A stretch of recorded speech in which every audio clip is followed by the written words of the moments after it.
Happy Wednesday, everybody. We start our show with breaking news out of the NBA's Board of Governors meeting. And with that, we say hello to our Shams Charania, who is on the case. Shams, we know the Board of Governors just voted on the first steps here towards expansion. What exactly did they decide? Malika, all 30 NBA owners have unanimously voted in favor of the league exploring expansion, two new expansion teams exclusively in Las Vegas and Seattle. And so to put it plainly, now the bids will start rolling in, and there's an expectation around high-ranking officials that it's a matter of when, not if, the league expands. And so how this process plays out over the next several months, the league will accept bids for both markets, Las Vegas and Seattle. They've enlisted an investment bank to assist in the process as well. And bids are expected to be, I'm told, in the range of $7 to $10 billion per team. And then a second vote would be necessary by the end of 2026, depending on where the bids shake out at, to finalize and execute this expansion to 32 NBA teams. And that's all slated for the when of the SAL, which would be targeted for the 2028-2029 season, when both teams, Seattle and Las Vegas, would start play. And they would both be Western Conference teams, and that would mean one of Minnesota or Memphis likely moves to the East. Interesting. Okay, so we're going to potentially see a franchise moving here to the Eastern Conference, and we could see as soon as 28-29, that season, having two new franchises in the NBA. Shams, thank you very much. Moments ago, we heard from Adam Silver for the first time on this matter. The discussion today and in the meetings leading up today went more to, all right, what are all the factors that we'll look at? And then ultimately, the view is you could explore expansion more softly by just having conversations, but certainly it was my view and others that we owe it to these markets to be transparent and to be more formal with our approach to that, so that everybody feels they have a fair shot. There's an investment banker, there's people at the league office working on this. And so if you are interested, and I'll say that now to people who may be listening or watching this, if you're interested, call the league office, call PJT Partners directly in New York. And just want to make sure everybody understands there's been no handshakes on the side, there's been no commitments, there's been no promises to anyone. This is a completely transparent process. Nothing is set in stone right now.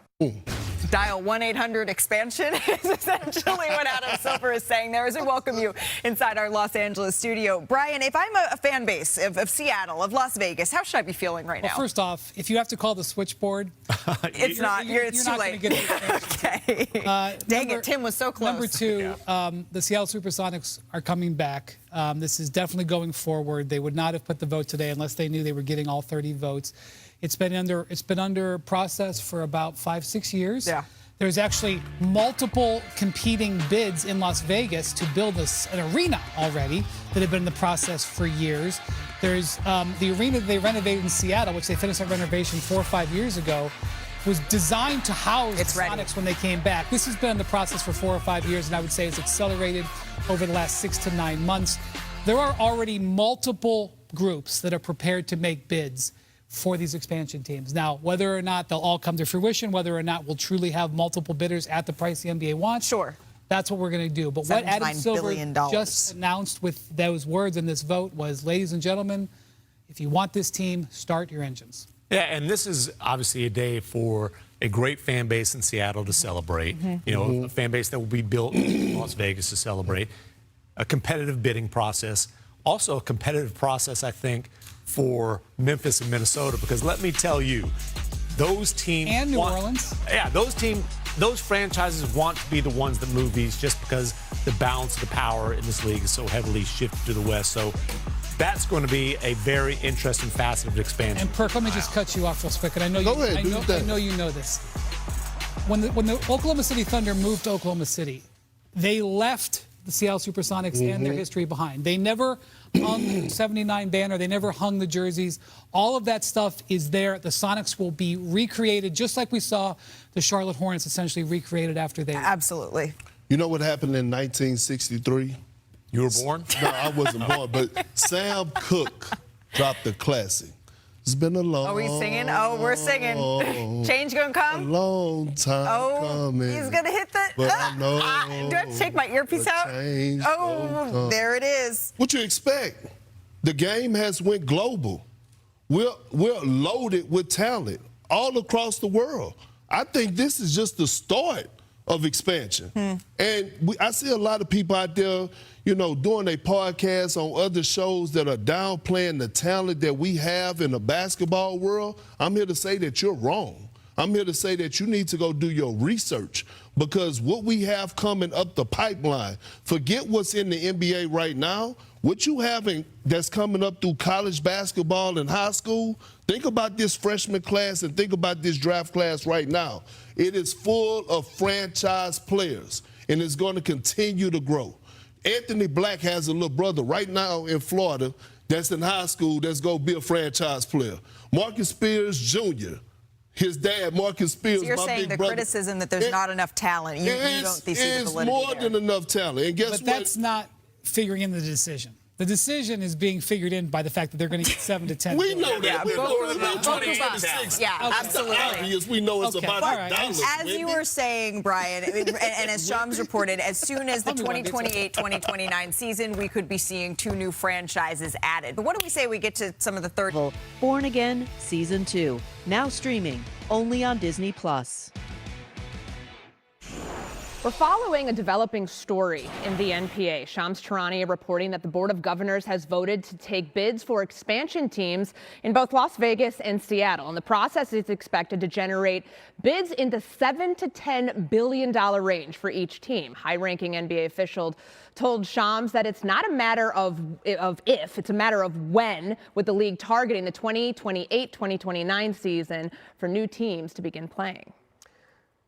Exciting news there, and an ESPN doubleheader on our air tonight. Also a possible finals preview on the slate. Our doubleheader starts with the Hawks and the Pistons at 7 Eastern. Hawks have the best record in the Eastern Conference since the All-Star break. Pistons, best record, as you know, in the East overall, despite Cade Cunningham being out.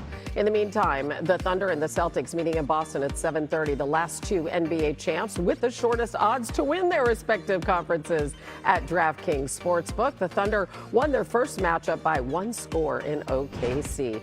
Timberwolves Rockets jockeying for playoff position out west, meeting at 9:30. Anthony Edwards still out with a knee injury. Rockets have lost 4 of their last 5 against Western competition. Joining me now from Los Angeles, NBA reporter Tim McMahon. Thunder have won 12 in a row. Celtics are that number 2 seed in the East. Jason Tatum still trying to find his consistency back from injury. What is the number one thing you're paying the most attention to? And I know you're going to say it to me, so I'm going to say it to you first. Howdy. Howdy, Hannah. Look, this is the healthiest the Oklahoma City Thunder have been all season long. They've got their full rotation. They've got Jalen Williams back in the lineup, returned the other night. Just going to be his 28th game played all season. You know, he came off the wrist surgery this summer. This is, he said, the best his wrist has felt. Feels 100%. You know, even when he was playing earlier in the season, he was struggling with his shot. They've got the all-NBA version of Jalen Williams back in the mix. This is only the 7th time all season long this starting lineup has played together. And let me remind you, Oklahoma City has the best record in the league despite the fact that they've dealt with so many injuries. So again, a fully healthy Oklahoma City Thunder team. That is bad news for the rest of the league. And as far as Jason Tatum goes, a 2-week progress report on a guy who's coming back off a 10-month Achilles rehab seems a little bit premature. Have a little patience. Let the guy work his way back into his form. Absolutely agreed. I think by any measure, he's really doing well right now. Let's talk about a guy who is still recovering, though, and that's Cade Cunningham, missing his 4th straight game tonight, recovering from that collapsed lung. He hopes to be back soon. His eligibility, though, for individual honors is a huge point of discussion. As we know, there is a 65-game minimum rule for those awards, and the NBAPA has issued a statement. They said this should be abolished, but this was collectively bargained by them, Tim. So what's the reaction around the league to this? Yeah, I thought Pistons coach J.B. Bickerstaff really summed up the general consensus around the league when he said, I understand the intent, but there's got to be a better way. Now, what exactly is that better way? There's a little bit of wiggle room within the CBA, but Cade Cunningham